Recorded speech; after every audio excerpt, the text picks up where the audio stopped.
The Aeronauts is a period piece drama film about Glazer. He is a scientist who he's a self-proclaimed meteorologist, and we're in a time period where people scoff at him for wanting to study the weather. He thinks that he can predict the weather and learn things about the weather.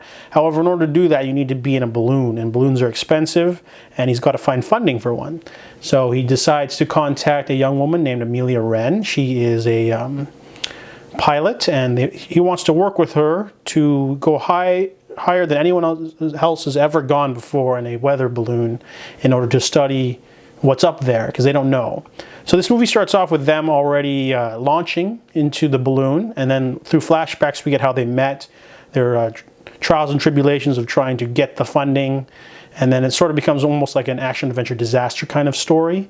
The cast does a really good job. I really liked the two main leads, because we've seen them before in a movie, Felicity Jones and Eddie Redmayne in The Theory of Everything.